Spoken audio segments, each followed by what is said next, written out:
Halo Sobat Reaksi, ada kabar fans Vietnam mulai melihat skuad timnas Indonesia nih.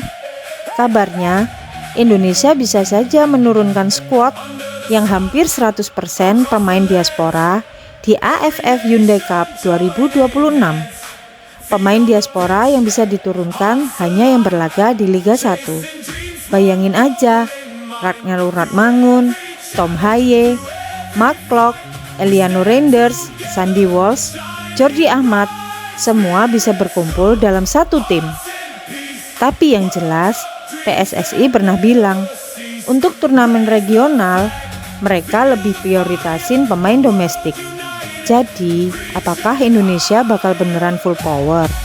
Atau Vietnam justru lebih tenang karena skuad diaspora nggak semuanya datang? Fans Vietnam sendiri mulai mengkalkulasi dengan perkembangan timnas Vietnam sendiri. Ada sebagian yang meremehkan dan bilang, kalau Indonesia bawa semua pemain liga lokal, bakal tersingkir di fase grup. Dan ada juga yang masih pede, Vietnam punya taktik, gak takut sama nama besar. Nah, menurut kamu, kalau Indonesia full squad diaspora liga lokal, Vietnam masih bisa menang gak? Komen di bawah, jangan lupa like dan subscribe. Tim ini tidak terlalu meyakinkan. Harus tim yang memiliki beberapa pemain yang bermain di Eropa baru benar-benar kuat. Vietnam sebaiknya fokus mengejar gelar di turnamen ini saja. Siapa tahu ini menjadi edisi terakhir turnamen tersebut. Sekarang sudah ada turnamen FIFA. Jadi turnamen ini kemungkinan akan semakin kehilangan pamor. Kalau akhirnya kehilangan sponsor, bisa saja nanti dibubarkan. Dulu mungkin melihat susunan pemain seperti ini, kita harus khawatir untuk timnas kita. Tapi sekarang, melihat skuad ini dan skuad terbaru yang baru dipanggil, malah saya jadi khawatir untuk timnas Indonesia. Ada yang merasa sama seperti saya tidak? Namun mimpi buruk Indonesia yang bernama Don Van Gaal telah kembali. Dulu sebelum Indonesia gencar melakukan naturalisasi saja, Vietnam sudah tidak bisa dikalahkan. Sekarang kalau Vietnam sudah berkekuatan penuh, Indonesia akan kembali ke masa seperti era pelatih Park Hang-seo. Vietnam juara. Skuad seperti ini mana sebanding dengan Vietnam. Kalau Indonesia tidak diperkuat pemain-pemain yang bermain di Eropa, belum tentu mereka bisa lolos sampai semifinal. Berat sekali ya, Vietnam akan membiarkan Indonesia finish sebagai juara 2 saja. Kalau yang dimainkan adalah FIFA Asian Cup, baru pemain-pemain itu bisa dipanggil. Tapi kalau masih AFF Cup yang lama, mereka tidak bisa dipanggil. Jadi, di AFF Cup tahun ini, Vietnam akan tetap jadi juara. Kalau Indonesia bermain hanya dengan pemain lokal seperti itu, mereka bakal tersingkir di fase grup WK.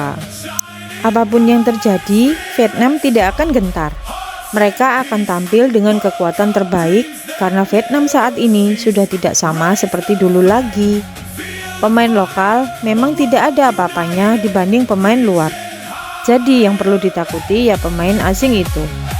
Lagi pula, kalau bukan turnamen yang masuk kalender resmi FIFA, mana mungkin klub mau melepas pemainnya.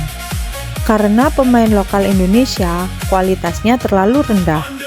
Makanya mereka sampai menaturalisasi hampir satu tim penuh. Sementara pemain lokal Vietnam bagaimanapun juga masih lebih berkualitas daripada Indonesia. Jadi cukup menaturalisasi sekitar 5-7 pemain, lalu dipadukan dengan pemain lokal. Sudah cukup untuk menghadapi Indonesia. Sekarang tinggal Vietnam meningkatkan kecepatan permainannya. Dijamin para pemain berwajah Belanda itu bakal langsung kewalahan. Jangan mencibir mereka, karena mereka menggunakan pemain yang memang memiliki garis keturunan dan memenuhi aturan FIFA. Kalau mereka benar-benar pemain berkualitas, mereka tidak akan memilih bermain untuk Indonesia. Yang benar-benar layak diperhitungkan cuma Tom Haye. Tapi setelah bermain di Indonesia, performanya mungkin juga sudah menurun. Sisanya dari daftar ini tidak terlalu mengkhawatirkan. Dengan skuad seperti ini, menghadapi Filipina saja belum tentu bisa menang. Pakai pemain lokal saja sudah tidak bisa mengalahkan Vietnam yang bermain dengan skuad naturalisasi penuh. Vietnam juga cuma menaturalisasi beberapa pemain. Kalau tetap tidak bisa mengalahkan Vietnam, mungkin tinggal loncat jembatan saja. Vietnam juga sebaiknya melepas fokus dari ASEAN Cup. Lebih baik memusatkan perhatian pada turnamen tingkat Asia dan ajang FIFA.